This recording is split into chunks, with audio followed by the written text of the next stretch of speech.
Kushukuru Mheshimiwa Mwenyekiti, nimesimama kwa kanuni ya 76 jambo lililotokea leo asubuhi.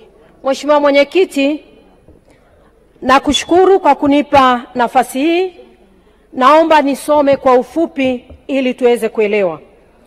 Kanuni ya 76 inasema mbunge anaweza kusimama wakati wowote ambapo hakuna mbunge mwingine anayesema na kuomba mwongozo wa spika kuhusu jambo lililotokea bungeni mapema, ili spika atoe ufafanuzi kama jambo hilo linaruhusiwa au haliruhusiwi kwa mujibu wa kanuni na taratibu za bunge. Mheshimiwa Mwenyekiti, mapema leo asubuhi niliuliza swali la nyongeza kwenye Wizara ya Ardhi nikieleza mgogoro wa ardhi unaotokea Kilimanjaro. Mheshimiwa Mwenyekiti, hata wakati naongea sasa kuna mgogoro wa ardhi unaendelea wilaya ya Hai, Moshi vijijini kwenye shamba la Laitolia unaendelea. Nimeuliza kama mbunge kwa mujibu wa katiba. Ninaelewa bunge letu linafuata katiba.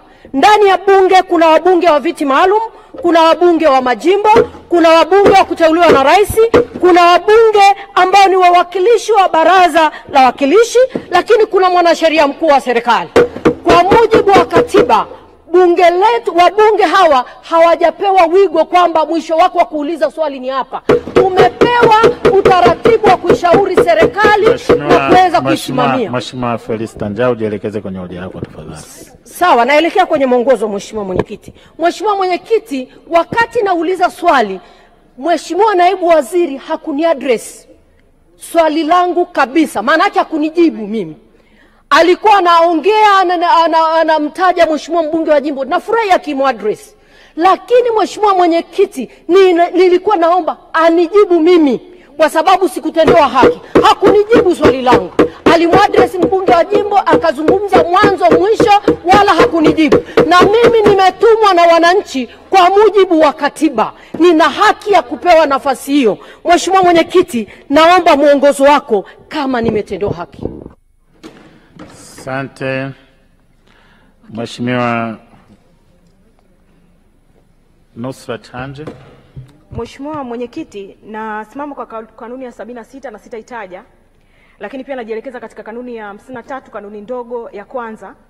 Kanuni ya 53 ambayo inaeleza kujibiwa swali kikamilifu bungeni.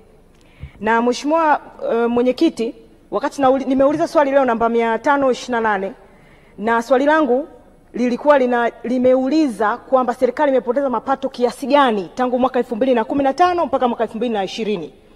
Lakini kwanza nipongeze kwamba wameeleza kuna ongezeko la 400% kwenye makusanyo ya serikali baada ya mifumo ya tehama kufungwa. Lakini mimi nilitaka nifahamu, pamoja na ongezeko hilo la trilioni 2.21, nataka nifahamu katika hiyo tangu tumefunga mifumo tumeongeza kiasi gani? Amesema tumeongeza kiasi gani? Tumepunguza kiasi gani? Tumeokoa kiasi gani? Ili tuone sasa kama tunaweza kushauri serikali wapi waongeze nguvu. Sasa swali langu halijaenda kwenye kipengele cha pili. Limeishia kwamba tumeongeza mapato kwa 400%. Sasa ninaomba mwongozo wako kwa sababu swali langu halijajibiwa kikamilifu, sio kitu nilichoomba katika swali. Ili sasa ukituelekeza kama watarudi walijibu labda halikueleweka. Na wamefanya jitihada na ndio maana nimepongeza. Lakini natamani tufahamu kwa mujibu wa ripoti ya CGP alieleza kwamba kuna upotevu katika mifumo katika makusanyo kwenye mifumo ya tehama. Na Mheshimiwa Rais alielekeza wakaongeze nguvu katika utatuzi. Sasa nataka kufahamu serikali imepoteza kiasi gani tangu 2015 mpaka 2020. Asante Mheshimiwa Mwenyekiti. Mimi naitwa Amina. Ni mmiliki wa duka la nguo na vitu vya watoto.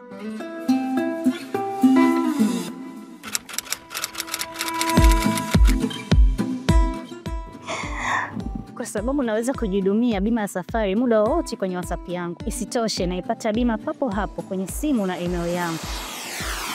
Upotezi muda wako.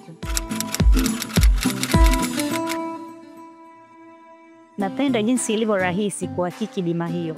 Na uzuri zaidi, hata ubalozi unapoenda kuomba visa wanaihakiki wenyewe kwenye WhatsApp. Tumia bima pap kwa kupiga *150*51 alama ya reli. au kwa WhatsApp tuma neno BIMAPAP kwenda namba 0764166066 ujipatie bima. BIMAPAP, urahisi wa maisha.